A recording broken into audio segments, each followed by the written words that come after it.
Olá pessoal, tudo bem?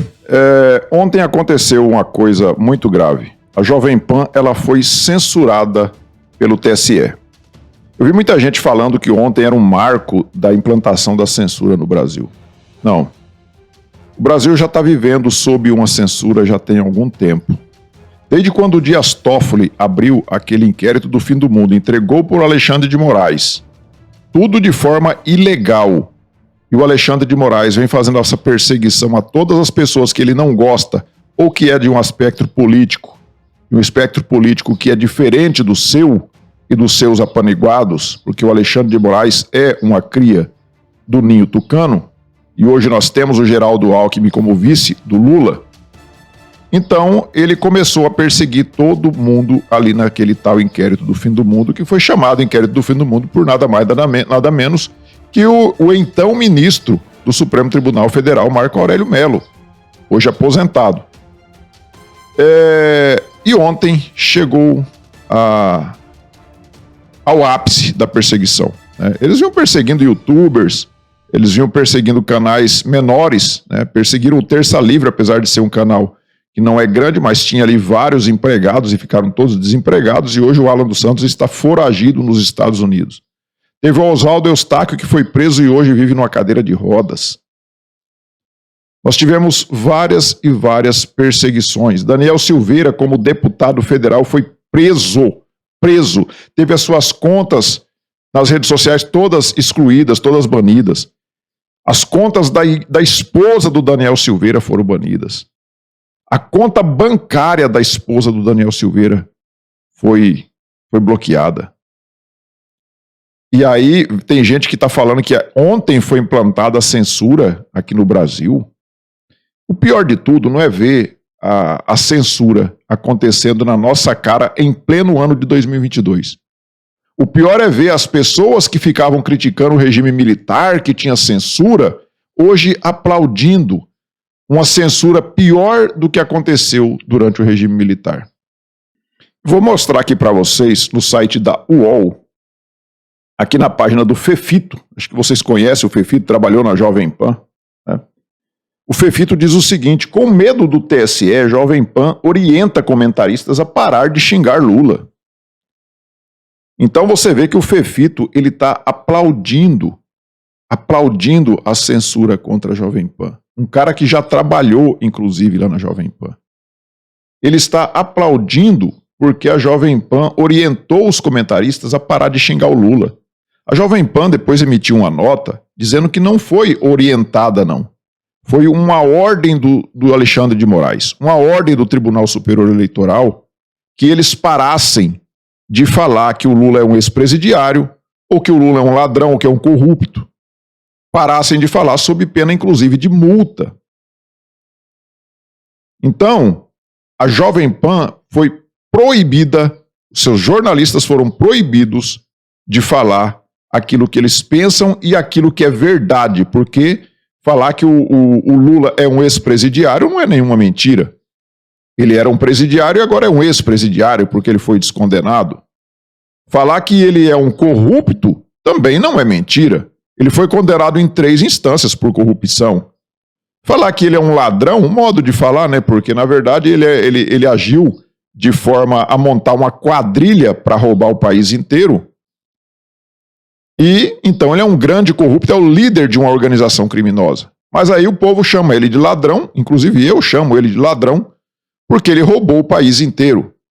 Mas aí a Jovem Pan agora está proibido de falar isso também, por ordem do Tribunal Superior Eleitoral.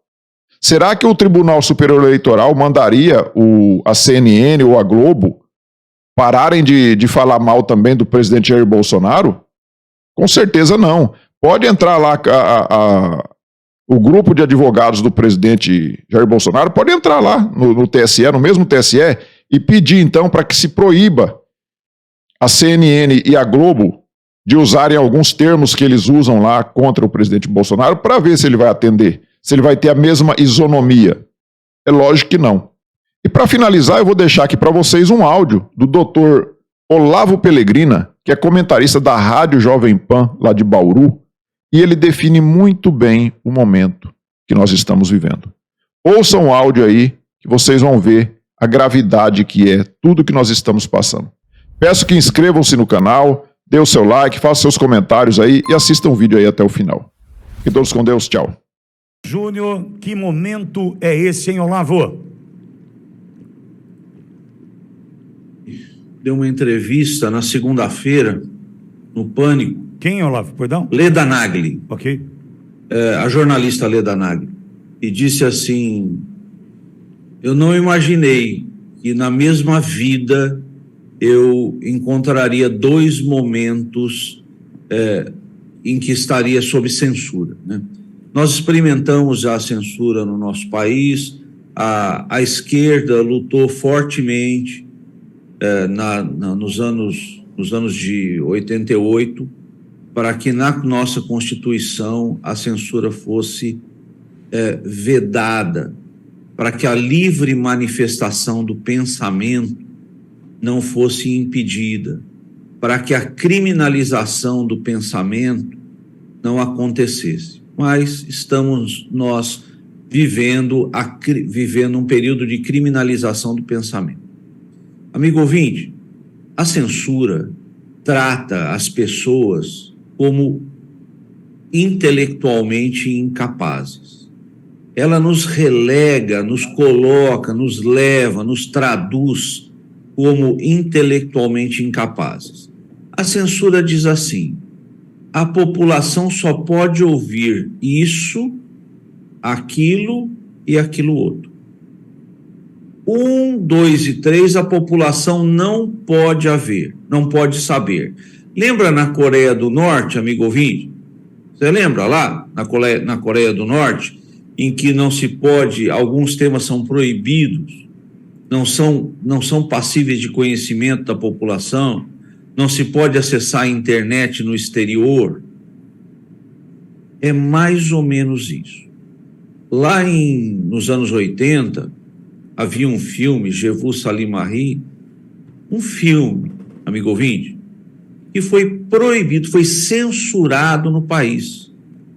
Então, a censura disse assim: olha, população, massa, isso eu estou falando que eu me coloco nesse ponto, tá? Eu estou nesse grupo. Nós, população, vamos colocar assim, vocês são burros, vocês não têm capacidade de discernimento, é isso que diz a censura, nas suas entrelinhas sujas, dizendo que nós não temos capacidade de discernimento e não podemos ouvir e não podemos saber de alguns temas. Então, nesse ponto aqui, né, Lula esteve preso? Esteve.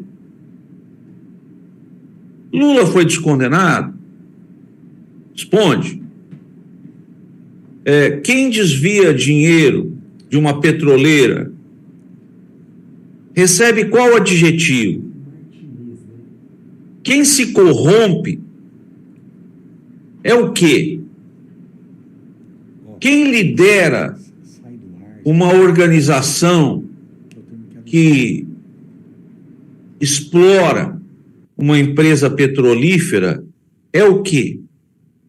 Veja que interessante. Nesse momento, ontem nos Pingos nos Is, aconteceu uma coisa que já havia acontecido também na década de 70 e 80, quando o Estado de São Paulo, censurado que era, publicava poemas de Camões nos seus editoriais, nas suas colunas, publicava receita de bolo. Por quê receita de bolo e poema de Camões?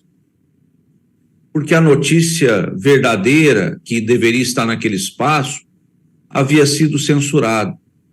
Talvez eu devesse parar aqui e continuar dizendo: olha, bata as claras em neve, misture com a farinha e depois o fermento, que deve ser dissolvido em água morna. Porque falar verdades fica proibido. Dizer, amigo ouvinte, sob censura, que o governo da Venezuela fechou 46 estações de rádio, pode fazer com que esse programa que você está ouvindo seja retirado do ar.